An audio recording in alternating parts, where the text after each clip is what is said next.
Um dos assassinos em série mais infames que já se teve notícia. Herman Webster Mudgett chegou em Chicago por volta de 1886, sob o pseudônimo de H. Holmes, para escapar dos escândalos anteriores. Se, por acaso, você se hospedasse no World's Fair Hotel, talvez não saísse de lá vivo. Conhecido como o Castelo do Horror de H. Holmes, ou Mansão de Homicídio, uma escada que você pensaria ser a sua salvação pode te levar direto para a cova. Portas sem saída que jamais poderiam te poupar de uma morte dolorosa. Tentar correr e perceber que você é um rato na gaiola de uma cobra.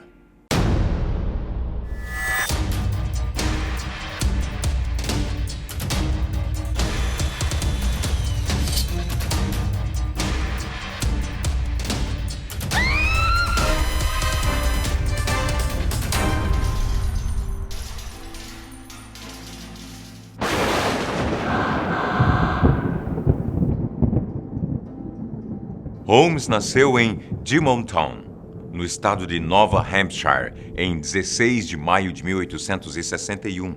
E assim, como grande parte dos psicopatas, seus desejos assassinos vieram de traumas da infância. As crianças que conviviam com o jovem Herman descobriram seu medo de ir ao médico e o aterrorizavam com o esqueleto da escola. Há quem acredite que o fascínio de Holmes pela morte começou aí. Até onde se sabe, ele foi a única pessoa que conheceu todos os segredos do Castelo do Horror, incluindo a identidade de todas as pessoas que morreram lá. Dizem que a inspiração para o seu nome disfarce veio quando o assassino já tinha seus 25 anos, como uma homenagem ao personagem Sherlock Holmes. Só que Holmes começou a sua vida de crimes muito antes disso. Quando terminou os estudos na Universidade de Michigan, ele foi procurado por fraudar seguros de vida dos cadáveres que iam para o laboratório de anatomia da universidade. Em Nova York, o rosto dele ficou conhecido como sendo a última pessoa vista com um jovem garoto dado como desaparecido. Quando fugiu para Filadélfia para começar uma nova vida, ele passou a trabalhar em uma farmácia e mudou oficialmente o seu nome para Dr. Henry Howard Holmes. Não por acaso, o antigo dono da farmácia desapareceu sem deixar pistas pouco tempo antes de Holmes assumir o negócio. A esta altura, não restam dúvidas de que a morte de um cliente, para quem Holmes vendeu pílulas desconhecidas pouco antes, também era culpa dele. Ele fugiu de uma cidade para outra, a cada assassinato que cometia. Mas quando chegou a Chicago, ele parecia ter encontrado seu verdadeiro lugar na Terra. Em pouco tempo trabalhando numa farmácia na Rua 63, Holmes encantou a todos, já que era bem vestido e falava muito bem. Não muito diferente dos outros psicopatas, ele conquistou o coração de muitas mulheres e chegou a se casar, não oficialmente, por 3 vezes. Depois de mais de 20 anos vivendo em Chicago, Holmes comprou o lote que ficava ao lado da farmácia e começou a construir o seu sonho psicopata. O prédio, de 3 andares, era uma obra muito feia, com mais de 100 quartos, que parecia apertada demais para o espaço que ocupava.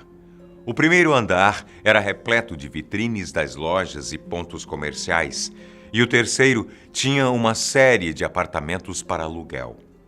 Já o segundo andar e o porão escondiam as câmaras de tortura e horrores de Holmes. Foram as incontáveis atrocidades cometidas nesses quartos escondidos que fizeram o assassino e o lugar muito famosos. Holmes planejou cada detalhe da construção do prédio e se assegurou de que ninguém além dele o conheceria tão bem. Ele chegou até a trocar periodicamente os arquitetos e engenheiros para que ninguém pudesse descobrir nada sobre os seus segredos mais obscuros. Tudo para não levantar nenhuma suspeita sobre o terrível e verdadeiro motivo pelo qual havia construído aquele lugar. O Castelo do Horror abre suas portas. A inauguração aconteceu em 1892. Holmes derramou tanto sangue inocente nas salas secretas do prédio que 2 anos depois, em 1894, o lugar foi invadido pela polícia, com ele preso. Nem todas as buscas foram capazes de fazer os oficiais entenderem como Holmes havia feito tudo aquilo.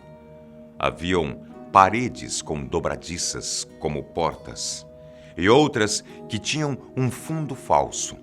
Enquanto alguns quartos chegavam a ter 5 portas, haviam outros que não tinham nenhuma sequer.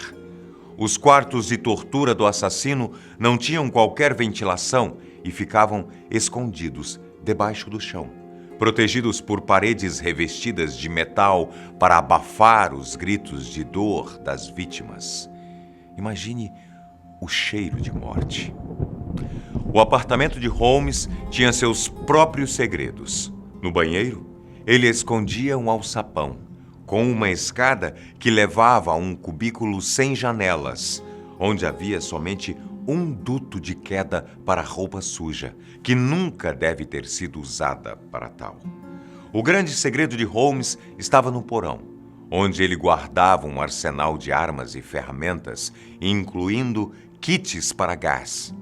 Esse era o lugar onde ele torturava suas vítimas até a morte. Todas as portas e entradas que levavam a alas proibidas do prédio foram equipadas com uma espécie de alarme. Então, quando algum intruso se colocava no caminho de Holmes, uma campainha o avisava antes de ser pego em flagrante. Pilha de ossos.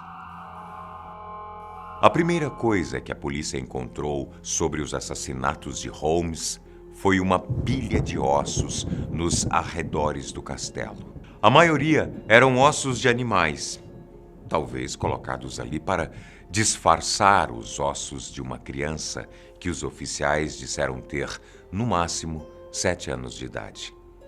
E esse era apenas o começo. No porão, a polícia encontrou roupas de uma mulher ao lado de uma mesa de operações que estavam cobertas de sangue. Perto de outra mesa de cirurgia estava uma coleção de ferramentas médicas sujas e velhas, além de um crematório, equipamentos de tortura grotescos e dezenas de frascos com ácido. Digamos que a habilidade de Holmes com cadáveres adquirida durante a faculdade o levou a um estado de loucura e sede por sangue. Queda livre. Holmes atacava e dopava suas vítimas e depois as jogava pelo duto de queda de roupa suja que dava direto no porão do castelo. Com a maestria de um especialista, ele dissecava os corpos, limpava os órgãos e os ossos e então vendia no mercado negro para clínicas e hospitais. O restante ele queimava ou fazia desaparecer com ácido. Como você já sabe, Holmes era um homem encantador e um assassino frio. Muitas das suas vítimas ficavam realmente lisonjeadas com as maneiras do dono do castelo e se deixavam enganar pela aparência de pessoa influente. Ele atraía suas vítimas para dentro do prédio, mesmo que ele fosse muito pouco convidativo. Muitas delas eram funcionários do lugar. Dizem que ele chegou a contratar mais de 140 mulheres para trabalhar como estenógrafas, que é algo parecido com o trabalho de um escrivão da polícia durante depoimentos. Nenhuma surpresa em dizer que algumas delas eram suas amantes, presas na teia de um predador. Holmes era um assassino orgulhoso de seus feitos. Chegava a fotografar algumas vítimas. a maioria jovens de boa aparência e bem vestidas. Vontade de matar. Pode ser difícil acreditar, mas se Holmes não tivesse sido procurado por fraudes mal arquitetadas e roubos, sua lista de crimes seria ainda maior. Depois de décadas satisfazendo seus instintos assassinos, Holmes foi preso em Boston, em 1894. As suspeitas de homicídio só surgiram quando ele já estava na cadeia, e foi o suficiente para elevar o caso a um nível ainda mais sério. Durante os depoimentos, Holmes fez 3 confissões diferentes e em cada uma dizia ter matado um número diferente de pessoas, chegando a 27. Para a polícia, foi impossível descobrir quantas vítimas ele realmente matou, já que Holmes garantiu que muitas delas não deixariam rastros. Há quem aposte que Holmes chegou a matar mais de 200 pessoas, de acordo com documentos e ocorrências de desaparecidos desde a inauguração do castelo. No julgamento, o assassino enfrentou as primeiras audiências com o seu jeito encantador clássico, como um verdadeiro psicopata. Nem mesmo o seu charme foi capaz de enganar o júri. No momento de desespero, ele chegou a dizer que não conseguiu segurar a vontade de matar, que havia nascido com o diabo dentro dele. Herman Webster Mudgett, sob o codinome de Dr. Henry Howard Holmes, foi condenado à forca por unanimidade e executado em 7 de maio de 1896. Seu último desejo foi ser enterrado em um caixão cheio de cimento. Você aí de casa conhecia a história do Castelo do Horror de H.H. Holmes? O que mais te impressionou nessa história? Conte pra gente aqui nos comentários. E não se esqueça, é melhor pensar várias vezes antes de aceitar um convite de alguém desconhecido. Afinal, os assassinos, manipuladores, psicopatas podem estar em qualquer lugar. No seu trabalho, na sua casa, aí, ao seu lado. Nos vemos no próximo vídeo. Até lá.